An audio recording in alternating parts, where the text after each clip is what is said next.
जय हिंद दोस्तों, मैं जतिन चौधरी आप सभी का रोजगार पथ यूट्यूब चैनल पर हार्दिक स्वागत करता हूं। मेरे दोस्त, आज हम लोग करने वाले हैं राष्ट्रपति से संबंधित कुछ महत्वपूर्ण अनुच्छेद। देखिएगा इधर, सबसे पहले अनुच्छेद 52 में आता है भारत के राष्ट्रपति। हमारे राष्ट्रपति का एक पद होगा, तो मेरे दोस्त वो हमने कहां से लिया है? वो हमने लिया है ब्रिटेन से। ब्रिटेन से लिया है। इस चीज को आप लिख लेंगे अपनी नोटबुक में। देन उसके बाद अनुच्छेद 53 में आता है संघ की कार्यकारी शक्ति। मेरे दोस्त, हमारे राष्ट्रपति की यूनियन की कुछ एग्जीक्यूटिव पावर है, कार्यकारी शक्ति है, वो अनुच्छेद 53 में आती है। अनुच्छेद 54 में आता है राष्ट्रपति का चुनाव। हमारे जो राष्ट्रपति हैं उनका चुनाव कैसे होगा, वो मेरे दोस्त आपके अनुच्छेद 54 में है। देन आपका अनुच्छेद 55 में आता है राष्ट्रपति के चुनाव का तरीका। हमारे चुनाव का तरीका, राष्ट्रपति जी का जो चुनाव होता है वो किस तरीके से होगा, वो मेरे दोस्त अनुच्छेद हमारे 55 में आता है। और ये मेथड हमने कहां से लिया है? ये मेथड हमने आयरलैंड से मेरे दोस्त ये मेथड को लिया गया है। देन इसके बाद अनुच्छेद 56 में आता है राष्ट्रपति के पद का कार्यकाल। हमारे राष्ट्रपति जी का पद का जो कार्यकाल है वो कितने साल तक रहता है? मेरे दोस्त वो 5 साल तक रहता है। और वही आपके किस में दिया हुआ है? अनुच्छेद 56 में दिया हुआ है। अनुच्छेद 57 में पुनः चुनाव के लिए पात्रता। मेरे दोस्त, आपके प्रेसिडेंट जी जो होते हैं, राष्ट्रपति जी, वो अपनी पोस्ट के लिए कई बार इलेक्ट होके आ सकते हैं, कई बार वो राष्ट्रपति बन सकते हैं। उसके लिए कोई हमारी वैलिड चीज नहीं है कि 2 ही बार बनेंगे, 3 बार बनेंगे, कितनी ही बार बन सकते हैं हमारे राष्ट्रपति, वो हमारे अनुच्छेद 57 में दिया हुआ है। अनुच्छेद 58 राष्ट्रपति के रूप में चुनाव के लिए योग्यता है, मतलब क्वालिफिकेशन क्या होनी चाहिए, कैसे वो आपके राष्ट्रपति बनेंगे, उसके लिए क्या क्या क्वालिफिकेशन होनी चाहिए। अनुच्छेद 59 में राष्ट्रपति कार्यालय की शर्तें, कुछ नियम होते हैं, कुछ शर्तें होती हैं राष्ट्रपति ऑफिस में, कुछ शर्तें होती हैं उनके लिए। नेक्स्ट मेरे दोस्त, आर्टिकल अनुच्छेद 60 आपके लिए बहुत इंपॉर्टेंट है। वो क्या है? राष्ट्रपति द्वारा शपथ। मेरे दोस्त, राष्ट्रपति की शपथ कई बार परीक्षाओं में पूछी गई है, यह आती है आपके अनुच्छेद 60 में। अब राष्ट्रपति को शपथ दिलाता कौन है? शपथ दिलाते मेरे दोस्त हमारे मुख्य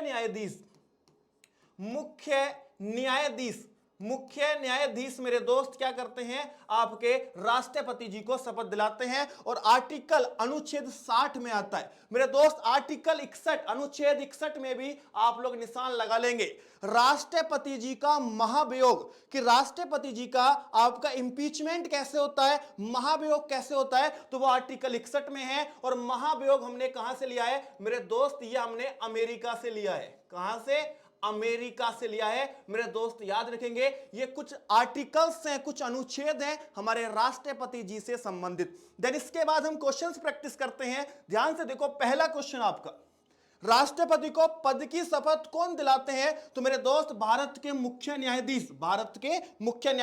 और कौन से अनुच्छेद में है? अनुच्छेद 60 में ये दिया हुआ है। इसके बाद नेक्स्ट है आपका, भारत के राष्ट्रपति पद के लिए चुनाव लड़ने की आयु सीमा क्या है? अगर किसी को राष्ट्रपति जी का चुनाव लड़ना है तो कम से कम उम्र कितनी चाहिए? तो मेरे दोस्त आप सभी को पता है 35 साल कम से कम उम्र चाहिए होती है। नेक्स्ट देखिए, देश के रक्षा बलों का सर्वोच्च कमांडर इन चीफ कौन है? जो हमारी तीनों फोर्सेस होती हैं, आर्मी, एयरफोर्स, नेवी, तो उनके चीफ कमांडर कौन होते हैं? तो मेरे दोस्त हमारे राष्ट्रपति जी ही होते हैं। नेक्स्ट क्वेश्चन, 2 बार राष्ट्रपति पद पर कौन रहे मेरे दोस्त? फटाफट से बताओ, 2 बार राष्ट्रपति अभी तक कौन बने हैं? तो वो हमारे पहले ही राष्ट्रपति हैं, डॉक्टर राजेंद्र प्रसाद। कौन मेरे दोस्त? आपके डॉक्टर राजेंद्र प्रसाद।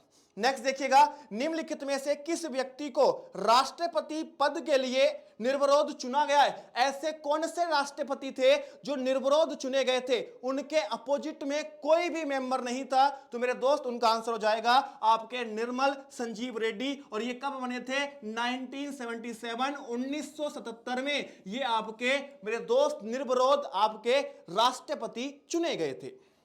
इसके बाद किसी भी दोषी व्यक्ति की सजा को क्षमा करना या निलंबित करना, कम करने की शक्ति निहित है। बहुत महत्वपूर्ण सवाल, बहुत महत्वपूर्ण मेरे दोस्त। हमारे राष्ट्रपति जी के पास पावर होती है, किसी भी दोषी सिद्ध व्यक्ति को वो माफ करा सकते हैं। कौन से अनुच्छेद से मेरे दोस्त? उस अनुच्छेद का नाम है, उस अनुच्छेद मेरे भाई, उस अनुच्छेद का वो अनुच्छेद आपका 72 है मेरे दोस्त, वो आपका आर्टिकल 72 है। आप लोग प्लीज इसे याद रखेंगे।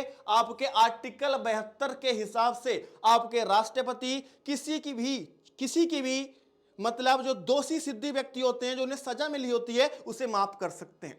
नेक्स्ट आपका सवाल आएगा, भारत के निम्नलिखित राष्ट्रपति में से किसे दार्शनिक राजा या दार्शनिक शासक के रूप में जाना जाता है? महत्वपूर्ण सवाल, महत्वपूर्ण सवाल मेरे दोस्त, कि भारत के निम्नलिखित राष्ट्रपतियों में से किसे दार्शनिक राजा या दार्शनिक शासक के रूप में जाना जाता है? डॉक्टर राधा कृष्णन मेरे दोस्त, किसे? आपके डॉक्टर राधा कृष्णन को जाना जाता है। नेक्स्ट सवाल आपका, संविधान के किस अनुच्छेद के तहत भारत के राष्ट्रपति को अध्यादेश जारी करने की शक्तियां प्राप्त है? मोस्ट इंपोर्टेंट मेरे दोस्त, अध्यादेश शक्ति कौन सी होती है? आपकी ऑर्डिनेंस पावर कौन सी होती है? बहुत महत्वपूर्ण।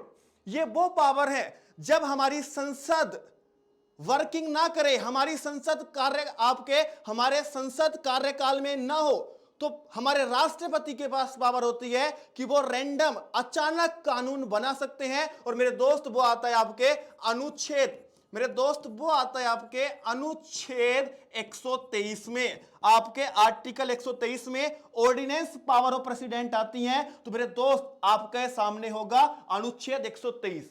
अनुच्छेद 123 आपके राष्ट्रपति के पास ऑर्डिनेंस अध्यादेश शक्तियां होती हैं। नेक्स्ट देखिएगा, which president of India is called the missile man of India? आपके भारत के किस राष्ट्रपति को भारत का मिसाइल मैन कहा जाता है? तो आप सभी के आप सामने हैं, डॉक्टर एपीजे अब्दुल कलाम जी को हमारे देश का मिसाइल मैन कहा जाता है। नेक्स्ट देखिएगा क्वेश्चन, भारत के राष्ट्रपति अपना इस्तीफा किससे संबोधित करते हैं? मोस्ट इंपोर्टेंट, बच्चा यहां फंसेगा और फंसता है एग्जाम में। देखो बच्चे को क्या लगता है कि हमारे राष्ट्रपति जी को शपथ हमारे कौन दिलाते हैं? चीफ जस्टिस ऑफ इंडिया, मुख्य न्यायाधीश।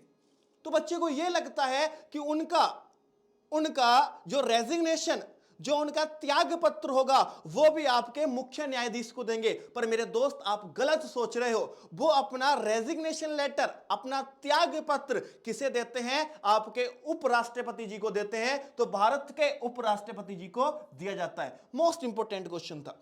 नेक्स्ट आपका, भारत के संविधान का कौन सा अनुच्छेद राष्ट्रपति को सर्वोच्च न्यायालय से परामर्श करने की शक्ति देता है? बहुत इंपोर्टेंट। आपके राष्ट्रपति जी के पास पावर होती है और सुप्रीम कोर्ट के चीफ जस्टिस के पास पावर होती है, जिसे बोलते हैं एडवाइजरी जुरिडिक्शन। मतलब आपके सुप्रीम कोर्ट के जज क्या कर सकते हैं? आपके राष्ट्रपति जी को कुछ ना कुछ राय दे सकते हैं। अब आपके राष्ट्रपति उस राय को माने ना माने वो उनकी मर्जी। तो मेरे दोस्त, कौन से आर्टिकल से सुप्रीम कोर्ट के जज आपके राष्ट्रपति को राय दे सकते हैं? तो आर्टिकल है, अनुच्छेद है आपका 143। कौन सा अनुच्छेद? अनुच्छेद 143।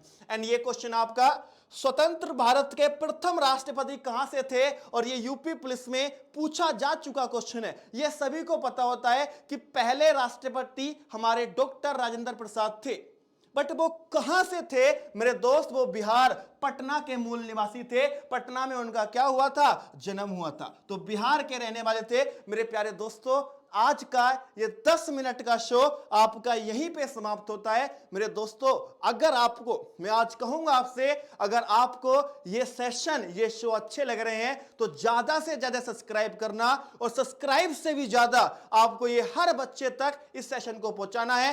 कल का टॉपिक क्या रहने वाला है? आपका नेशनल पार्क ऑफ इंडिया। मेरे दोस्त, आपको ये वीडियो सुबह 8 बजे देखने को मिलेगी। तो प्यारे दोस्तों, ज्यादा से ज्यादा शेयर करो। और आपको कौन कौन से टॉपिक पे वीडियो चाहिए? अब हमारी रेल शुरू हो चुकी है। अब 18 तारीख तक हम नहीं रुकने वाले हैं। डेली आपको 2 वीडियो मिलेंगी। तो प्यारे दोस्तों, मेरे प्यारे भाइयों, ज्यादा से ज्यादा इस सेशन को, इस शो को शेयर करना और अपना प्यार दिखाना। मिलूंगा एक नेक्स्ट शो के साथ। तब तक प्यारे दोस्तों, आप सभी को जय हिंद, जय भारत।